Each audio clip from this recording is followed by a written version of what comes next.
What was your initial reaction when you read the screenplay for the first time? Well, actually, I never read the script. Only read my part.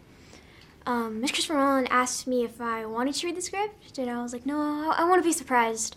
And I'm really glad that I said that because, I didn't know what was going to happen.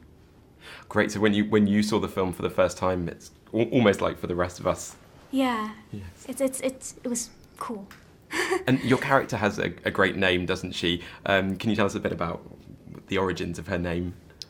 Well, Murph. Her name is Murph. Actually, her name is Murphy from Murphy's Law, but she likes to be called Murph, not Murphy.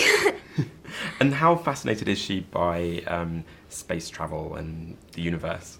Well, Murph is really, really fascinated by that because she loves science, math, physics, all that stuff, and she's a lot like her dad. She likes that kind of stuff. And she has the spaceship, doesn't she, on her Yes. bookshelf, and reading the Apollo book, which is all very interesting.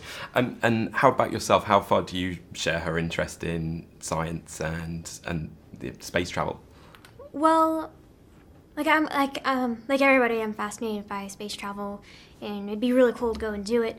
But like Murph, I said she likes science, math, and all that stuff. I'm more of a history, literature kind of person. So yeah. And was there any particular part of the film that you found particularly exciting or fascinating as far as the science goes? All the things that they kind of find in space and all that kind of stuff, I found that really interesting.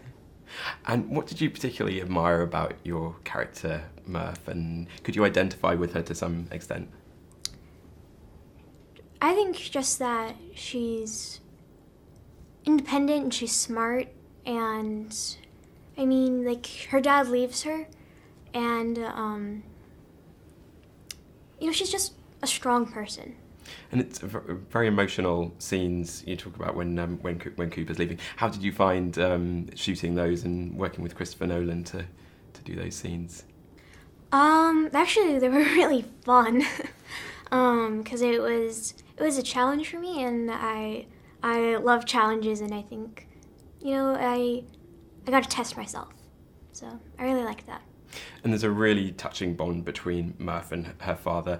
How much time did you get to spend with Matthew McConaughey before shooting, perhaps, and what was it like creating that on-screen relationship with him?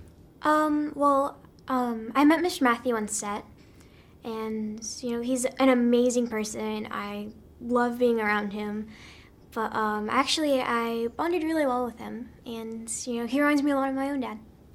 And what about Sir Michael Caine? He's one of our national treasures and a screen legend. What did you enjoy about sharing the screen with him and being around him? It was amazing. I love him so much. He is just this incredibly sweet guy, and he has an awesome voice. And you've been acting obviously for a number of years now. How would you say your experience on Interstellar was different to other projects that you've worked on, like The Conjuring or the Twilight Saga? Well, it was very different from Twilight, being the teen kind of fiction book, and then Conjuring being the horror movie. This one was a lot different than what I've done before, and I really enjoyed filming. And what kind of movies do you enjoy watching yourself? Me personally, I love action movies. I am anything Marvel. I love anything Marvel. I'm just big action person. And the film is out in cinemas, everyone, the 7th of November, and I think it's your 14th birthday a few days later. How are you planning on celebrating that? I will be on the Jimmy Fallon show, and I will be going to Serendipities with my family. Mackenzie Foy, thanks very much. Thank you. Ladies and gentlemen, you're watching Hey You Guys! Hey You Guys, huh? Hey, you guys. Is that from the Goonies? It is indeed, yes. Nice. Hey,